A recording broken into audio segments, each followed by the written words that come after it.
to the final draft budget.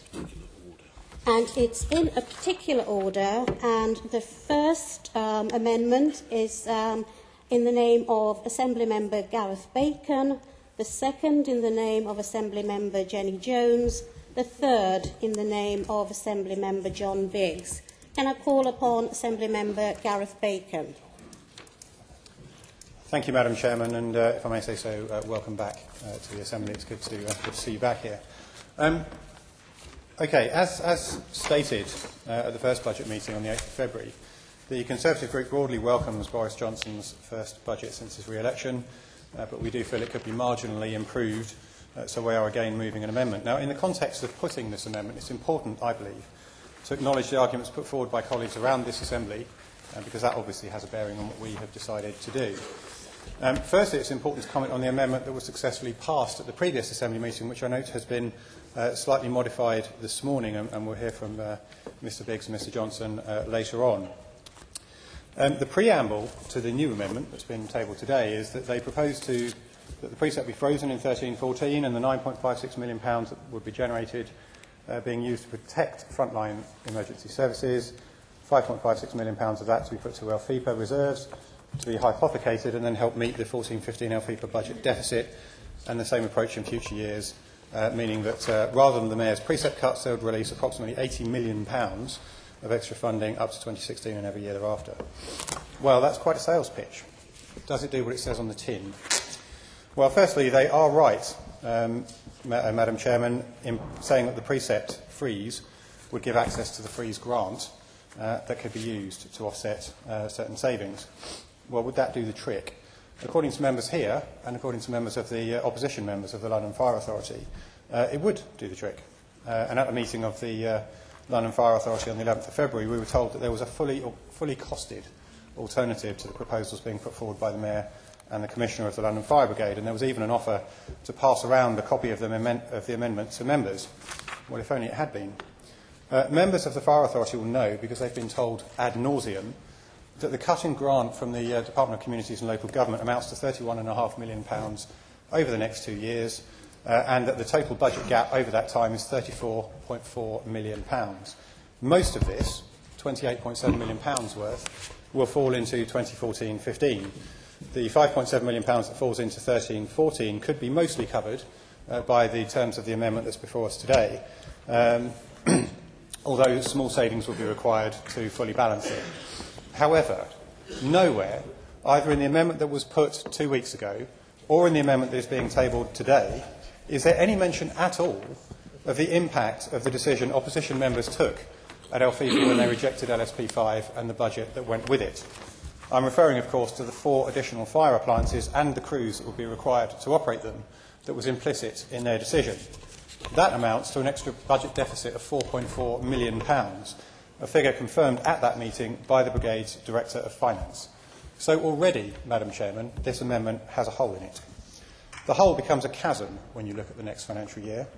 The £4.4 million I've just referred to is an ongoing cost, so will need to be added to the £28.7 million required next year, leaving a gap of £33.1 million in that year alone.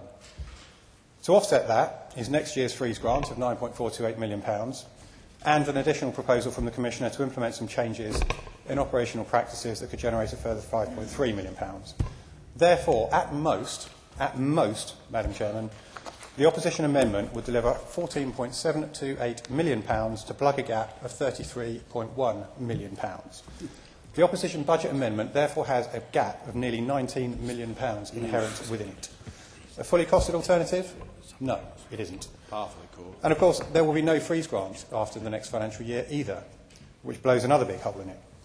And this is why at LFIPA I suggested that there must be some other funding being considered, such as a mysterious bag of money hidden down the back of Peter Hendy's sofa or something like that, because without it, this budget simply does not balance. Neither is it remotely true to say that fire stations are being closed to pay for a precept cut. As I've just demonstrated, the figures emphatically refute that. This is nothing more, in fact, than an ostrich amendment. What you're seeking to do is bury your heads in the sand and pretend that the world around you simply doesn't exist. So we will not be supporting that amendment. Now, on the Green Liberal Democrat amendment regarding cycling, I should say, first up, the Conservative group is not at all opposed to cycling. We applaud and support the Mayor in what he is seeking to achieve and acknowledge the record levels of cycling investment that will be in place at the end of this process, we hope. We were genuinely open-minded when Jenny and the Greens approached us on this, and we actually think, I have to say, that you might be onto something in terms of a way of finding a way of forcing TfL's hands in future years. Our reason for not being able to support it this time, today, is simply that we haven't seen detailed costed proposals on which to spend the extra £41 million that you're asking for. Now, that doesn't mean that in 12 months' time, if you come forward with those, that we would be having the same conversation at that time. We may well move our ground on that, and we may well be able to support it. The approach that we're taking really is in principle, we welcome extra investment in cycling, but we feel that you actually should come up with the schemes first and then fund them, rather than finding the funding first and then schemes to fit them, because doing it the wrong way round means that you might just be shoveling money out the door just for the sake of spending it. But we are certainly not saying never, and we're willing to speak more to the Greens and the Liberals on this next time. Now, in terms of what remains of our amendment, the homeless veterans issue that we mentioned 2 weeks ago, we are very, very pleased that the Mayor's taken that seriously and he's amended his budget accordingly and ring-fenced some funding from within the homeless budget, the housing budget rather, to direct straight at that. So we've removed that from our amendment, and the £300,000 saving that we were proposing from the Assembly to pay for it is taken out.